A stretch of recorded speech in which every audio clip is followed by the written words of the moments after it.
Hello, everyone, and welcome to an emergency episode of Slash Film Daily for July 27th, 2018. Some big news hit in the Star Wars universe, and we're going to talk about it. We're going to speculate. We're going to analyze it.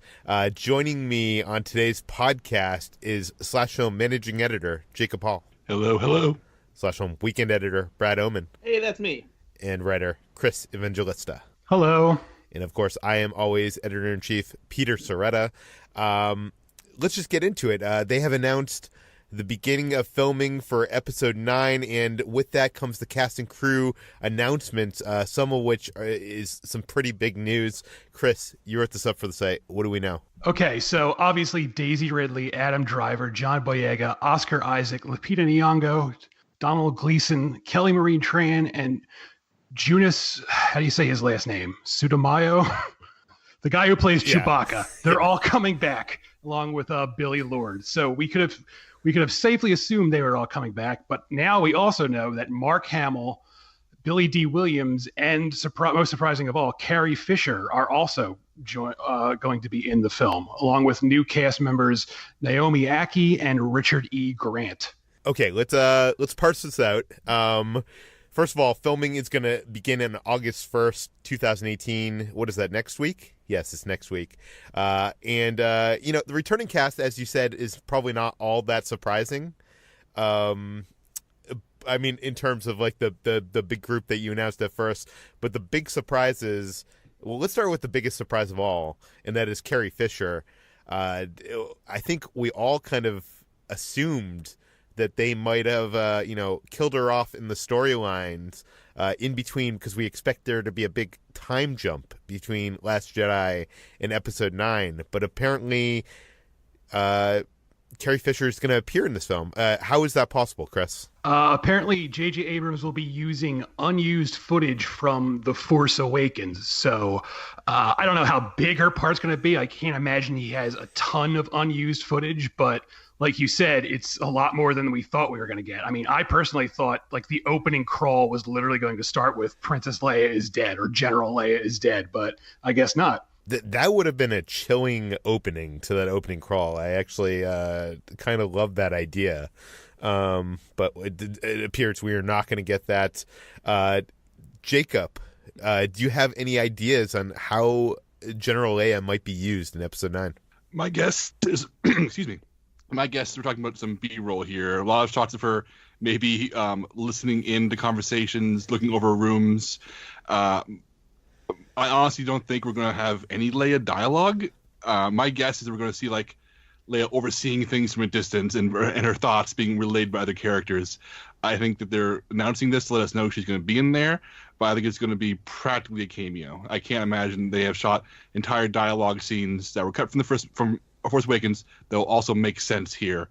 So that would be my educated guess. Yeah, I mean, J.J. Abrams said that they have found a way to honor Carrie's legacy in the role of Leia in Episode 9 by using unseen footage we shot together in Episode 7. I don't know, that sounds like more than a cameo, but, I mean, you do bring up a good point, like how much unused footage was there. We did hear about, I think actually on the Force Awakens Blu-ray, you can see a deleted scenes where I think was originally going to be Carrie Fisher's first shot where she receives a phone call at the Resistance base, and it's kind of like a big reveal kind of shot. Brad, any thoughts on Carrie Fisher appearing in Episode 9? I think it's still possible that maybe she could be dead at the beginning of the film, and maybe the footage they're using will be like some kind of repurposed, maybe a small monologue or something used to like inspire the Resistance troops, and they'll play it as like a hologram, like, maybe after she's killed or like at her funeral or something like that. I think that she could easily still be dead at the beginning of this movie, and they could still use footage of her as a way to say farewell at the beginning of this movie somehow. Because but that's again like the thing that I wonder is just like, what did they shoot during Force Awakens that they can easily repurpose, for that. It's difficult to imagine they shot something that significant that ended up deleted and that we hadn't heard about yet. Yeah. J.J. Abrams says finding a truly satisfying conclusion to the Skywalker saga without her eluded us. The fact that this is going to be a fitting tribute to her. I think maybe you're right, Brad. Maybe there is some kind of emotional tribute they could do with, a hologram shot or something like that. We should move on to probably the biggest news of this release is J.J. Abrams calling this the conclusion to the Skywalker saga. We had known from the beginning when Disney bought Star Wars that they had only announced 3 saga films, but I think many people assumed that the movies would continue after that. So them saying that this is the end of the Skywalker saga is, it is something we assumed, but it's kind of a surprise. But I don't think it's what people think it probably means. It probably just means that this is the end of the Skywalker story. And as we know, obviously, Mark Hamill's character Luke Skywalker died in The Last Jedi. Carrie Fisher's character, I'm assuming, will have to die in this film, and Kylo Ren, spoilers probably, will probably have to die in this film. If this is truly the end of the Skywalker saga, they could still make films with Poe and Rey and Finn and all those guys. Am I wrong? Yeah, that's an interesting thing to think about. Like, if it really is the end of the Skywalker saga, then that it would mean that the Skywalker bloodline would probably have to be done, unless they leave it in a place where we don't need to see how that story continues, But yeah, one would think that Kylo Ren would probably have to die in order for the Skywalker saga to officially be over. As for continuing with any of the characters, that's an interesting question too. Like, I do wonder, because these are characters that fans have come to love and embrace now, and you got to think that Disney wouldn't necessarily be ready to pull the plug on, Rey and Finn and Poe, and keeping them out of any future movies. So yeah, it's an interesting question, and I'm honestly not really too sure. Like, I would love to see what happens with Rey in the future. But yeah, it's tough to say at this point how those characters, if they'll continue at all. Jacob, I wanted to ask you, do you think this is the end of those characters? Do you think we'll see them again on the big screen? And if we do you think that they'll take a sizable leap of time off, kind of, like they have between these trilogies of Star Wars films, to, give some room before we meet up with Rey and Finn and Poe again? Yeah, I think we're all going to see a break. Remember, it was 16 years between Return of the Jedi and Episode 1, and then was it 10 years, 11 years between Force Awakens and Revenge of the Sith? I do think that if Disney was smart, they would end this particular strand of storytelling. They would focus on Rian Johnson's upcoming Unconnected movie, the one the Game of Thrones guys are making, and just luxuriate away from these characters for a bit and make us miss them. So when they come back in 15, 16, 17 years with a new series of movies, we're ready for see what older Rey and older Poe and older Finn are all up to. Unless if they survive this movie, who knows what's going to happen to any of them. I do want to say, though, that I'm happy this is the last Skywalker saga movie, because that cursed bloodline has haunted this galaxy for far too long. They've done more damage than good at this point. The last remaining Skywalker is a punk kid who's now running the First Order. So burn them all down, I say. Let's talk about the Last Jedi. Mark Hamill, Luke Skywalker, who died in the last film, is going to reappear in this film. I think we've pretty much all assumed that he's going to appear as a Force ghost haunting Kylo Ren. Does anybody think that it's going to be anything other than that? Like, will he play a mentor to Rey? Anybody have any ideas? Like Force ghost all the way. 1 or 2 scenes of him haunting someone. And I think the obvious choice here is him to be following around Rey, giving her advice, but I'd much rather have him literally be haunting Kylo Ren, peering over his shoulder and like mocking him and driving him in all the wrong directions. I think it's a much better use of Mark Hamill's talents than just letting him be a mentor again. How do I'm not as well versed in Star Wars, so how do Force ghosts work? Can they just appear to anyone, like in a haunted house? Is that the situation, or do they have to be like called forth? Like I've never quite understood that. Like, can he just randomly pop up and like, you know, scare Kylo Ren? Is that actually like, possible in the Force ghost mythology? I'm not sure if they've established rules like that. There's definitely been Force ghosts that have appeared to people who didn't call upon them, and you know, Last Jedi, for the first time, I think we saw a Force ghost, the Force ghost of Yoda, actually control the weather to send a lightning bolt down to ignite the fire on that tree. So that's the first time that we've actually seen them actually be able to control, you know, the presence of our world. So, and, you know, Luke Skywalker had that line in the final confrontation with Kylo Ren. I think it was like, "See you around, kid," or something like that, which is what has, you know, made me say for the longest time that I think he's going to be haunting Kylo Ren. But I don't know. You know, let's move on and talk about some other little bits. Billy D. Williams. This is news that was rumored for quite some time. I believe Hollywood Reporter reported on this, or either Hollywood Reporter or Entertainment Weekly. But this is the first time Lucasfilm and Disney is confirming this fact. Chris, how do you want to see Lando play into this film? I really don't know. I don't, this is another thing where this could go either two ways. It could go where he has a very big part in the film, sort of like Harrison Ford had in The Force Awakens, or it could just be a cameo. I'm hoping it's somewhere in the middle because, you know, I really love the new characters and I want to spend as much time with them as possible. And I understand the need to, you know, bring back the classic characters, but I want there to be like a balance. So I'm guessing it's going to be somewhere more than it's going to be a glorified cameo. That's what I'm guessing, but I could be wrong.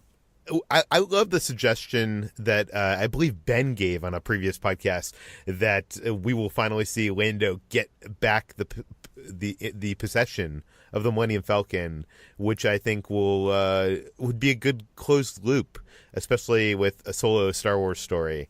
But we've already talked about Lando pretty much in depth, so let's move on from there and talk about the two new actors who are joining this franchise, Naomi Aki and Richard E. Grant. Chris, who are these people? I'm not overly familiar with Naomi Aki. She appeared in a recent drama called Lady Macbeth, which I have yet to see, but I heard is really good. And Richard E. Grant is like a great character actor. He's been in a lot of things. He's got a very long resume. He was in Withanol and I and Hudson Hawk. He's got a very eclectic career where he's in like classy dramas and absolute trash. He'll like do it all. And my first instinct is to think like, oh, he's going to play a villain because he's one of those British character actors who could so easily play a villain. But you know, it could be anything, really. I mean, for all we know, he's doing this via motion capture. I could totally see him being part of the First Order, especially now that Hux has kind of been made to be a buffoon. You need someone that is more serious, I think, in the organization.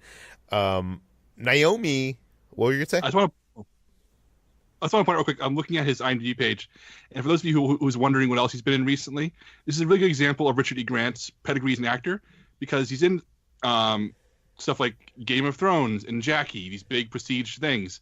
But he's also in superhero movies like Logan. He was also in B-movie trash like Hitman's Bodyguard, and he also voices the dragon in the TV movie The Last Dragon Slayer. So Richard E. Grant really does take everything he's offered, including Star Wars. Well, who's going to turn down Star Wars? But, you know, let's talk about some of the people that are not here that might be a little bit surprising. Benicio del Toro, who appeared in The Last Jedi as DJ. DJ, sorry. It's such a forgettable name because it was just, the letters on his hat, basically, that meant don't join. He is not appearing, at least he's not in this cast list. Does that surprise us? It doesn't surprise me because that character's point has been made. He's the kind of coward who does not join his side, has no purpose in the final battle. So yeah, that was very much a pointed one-shot political jab from Rian Johnson, and I'm not surprised he's not here. I don't think we'll ever see him again. We're also not seeing Gwendolyn Christie's name here. I believe Rian Johnson called her the Kenny of the Star Wars saga, the new Star Wars saga, as Captain Phasma. She doesn't appear to be back for this one. Does that surprise us? I mean, I felt like her final scene in The Last Jedi was like the best possible way to, for her to go out. Like, The Force Awakens, it was, like a comedic beat where like, oh, they have a trash compactor and, we could assume she survived that. But, The Last Jedi, she fell into flames. It looked pretty clear like that she was dead. But, who knows? The other name that I think is surprising that's not on this list is Carrie Russell, someone that J.J. Abrams has worked with in his past and was rumored to have a role in this movie. Do we have a theory? Do you think that was just like a cameo thing that people found out about, or actually literally just broke as we were recording? Yeah, you want to, Chris? Justin Kroll from Variety says, for those of you wondering, sources say Carrie Russell's deal just closed. She will also be in the movie. So it sounds like maybe they didn't have her deal finalized before they decided to release the press announcement. Oh, so there we go. Okay, let's also talk about some returning returning crew, which includes John Williams, which I'm assuming this is probably going to be his last for the Star Wars films, but who knows? That guy's going to probably outlive all of us. Kathleen Kennedy, again as producer, despite all these people online saying that she was going to get fired. I know, I'm shocked. Some random jerk on Twitter tweeted me months ago saying she had secretly been fired, but I guess this guy was wrong. I don't know how that happened. I think she's at least going to finish out this Star Wars the Skywalker saga. Dan Mindell, director of photography, no shock there. J.J. Abrams has worked with him many times. Neil Scanlon returns as creature effects and droid effects. The whole list is the usual people that we would expect. So is there any last thoughts on the announcements today? I'm really glad to see not too many new names, because in a finale, I want the people I've grown to know and love to get to have the screen time and to have the finality of this chapter. So knowing there's only like these 2, 3, if you include Carrie Russell, new characters, means that the movie's gonna be focusing in on circling the wagons and solving what we already have rather than building out too much. And I think that's appropriate and right. Another thing I want to mention is Kelly Marie Tran, who played Rose, is obviously back, despite all these, toxic fans, making her quit social networks online. It's going to be good to see her back. I would like to see them do more with her role in this one, and I don't know, guys. I know I like Oscar Isaac. I like Poe Dameron. But I feel like he should have been court-martialed after the events of Last Jedi. Do you think he's going to suffer any consequences for his actions? Who's left the court-martial? Everybody's dead. Well, I don't know. Well, Ghost Leia can court-martial him. Yeah, I don't know. Any last thoughts, guys? The whole movie is going to be a 2-hour courtroom drama where Poe Dameron is just on trial, and that's it. That's all we're going to see. So get ready, everyone. I think that's the Star Wars movie that no one wants. So, yeah. Speak for yourself, Peter. I'll watch 12 Angry Ewoks when they go to Endor to try him and get Ewoks as impartial jurors. I want to see a lot of time spent in the Force spirit world where Luke and Leia are just hash out all of the things that people think are like plot holes and stuff, and just explain things that everyone's been wanting to hear, just so they'll shut the fuck up after the movie comes out. I mean, we don't see Andy Serkis's name here. Good. I mean, Snoke was it seemed pretty dead in Last Jedi. What What are the odds that we get a Han Solo like smuggler ghost? Like Well- maybe Billy D. Williams introduces the idea of the smuggler ghost, like you roll the sabacc dice a certain way, and Han Solo appears, and he's like, "Hey kid, you know." Everyone's a ghost now. Everyone can be a ghost in the Star Wars universe. I don't like any of this. Okay, we're officially cutting this off. Thank you for listening. I know we've done a lot of podcasts over the last week. Too many, to be honest.